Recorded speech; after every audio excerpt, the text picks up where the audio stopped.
are influencers allowed to take photos that they find on Pinterest, recreate them, and then use the original Pinterest photo from a professional photographer or another content creator inside of the content they are creating to show their recreation of it? Let's talk to a lawyer to find out. My name is Tony Iliakostas. I'm an adjunct professor of entertainment law and IP at New York Law School, and I have an Instagram, YouTube, and TikTok account called The IP Professor that's dedicated to all things intellectual property.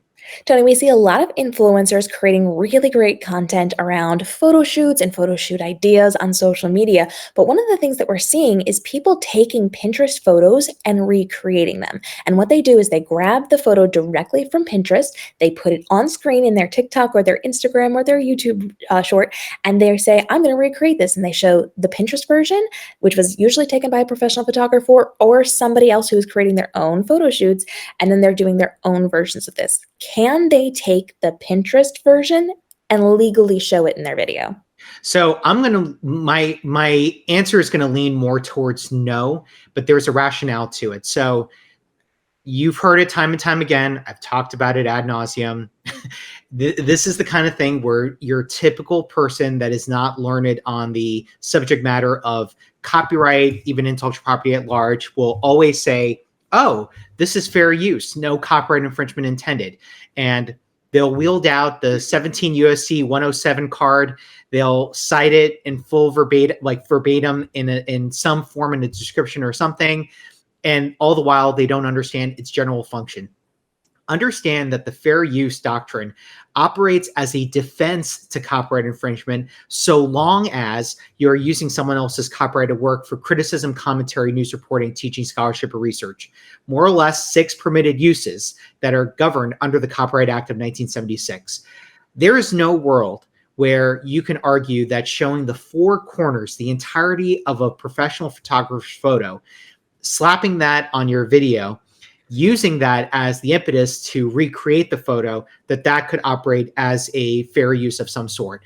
At the end of the day, this is all going to boil down to whether or not there is some type of, impermissible use of the copyrighted photo. And clearly that is the case. You're using someone else's copyrighted work, the entirety of it. You're not using an abbreviated portion of it.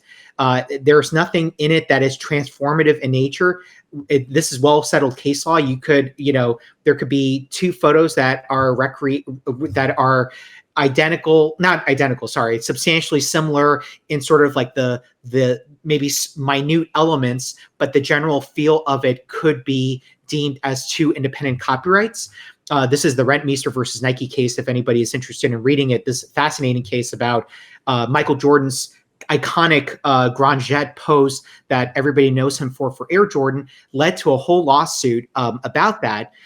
What's interesting to note about that lawsuit that I think is transferable here is that at the time Nike recreated that Michael Jordan Grand Jet pose, they had properly licensed the photo from Jacobus Rentmeester, the photographer that originally took that photo of Michael Jordan at UNC for Time Life magazine.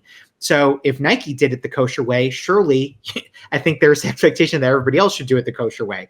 Now, that said, there are other factors to consider. If you've made a living off of doing these recreation photos and you're monetizing on social media, that's where it also becomes even more complicated and probably even weakens your fair use argument even more, because there is a commercial intent then potentially to your use of someone else's photographs to then recreate for your social media accounts, where you are actively making some type of profit, whether that's by way of TikTok or by Instagram through GIFs, or better yet, even on YouTube through the AdSense program. So all that to say, if you are in this business of recreating someone else's photographs, there are a lot of things that I think you should consider. First, please get the fair use argument out of your head. I hate to be that guy, but I am. There is no justifiable use there under fair use. There's no criticism or commentary that you could tell me that is applicable in the fact pattern of recreating a photo for your account. What is it? If you have one, I would love to hear it, but more times than not, it's not going to work. Second, fair use is just never works in favor for photos. Very rarely has a photo ever been approved for use under the fair use doctrine. So number 1, get fair use out of your head. Number 2, do it the right way by contacting the original photographer. Pinterest is kind of the wild, wild west because people already do rip off other people's works and they just upload it onto their pin boards and they call it a day.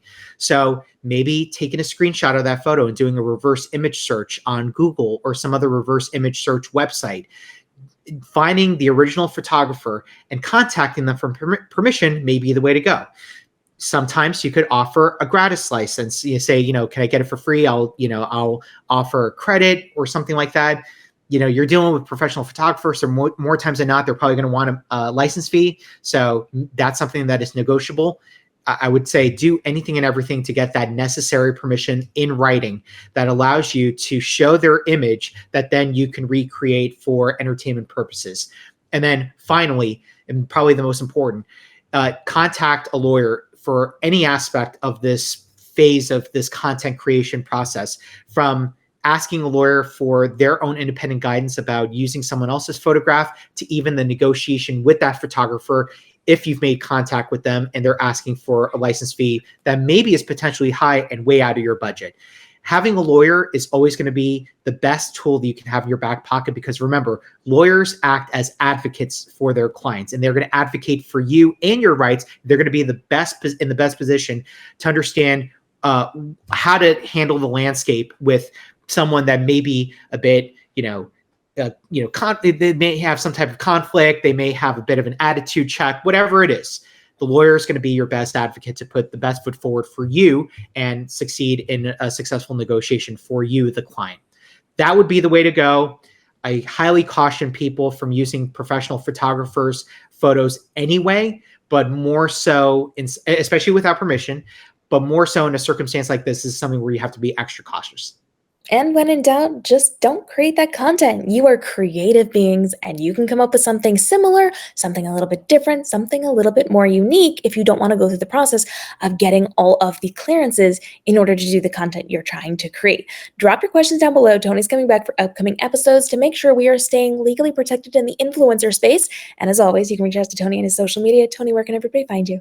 You can find me on Instagram, YouTube, and TikTok at the IP Professor, and you can check out my entertainment law podcast called End Scene, with new episodes dropping every Friday on Apple Podcasts, Spotify, or wherever you listen to podcasts. Drop your questions down below because Tony is coming back to make sure that we are staying safe and legally protected inside the influencer space, and we have daily videos dropping helping you navigate the world of influencership to make this your most profitable year ever with the least amount of stress, overwhelm, and time commitment on your content creation. We'll see you in the upcoming episodes.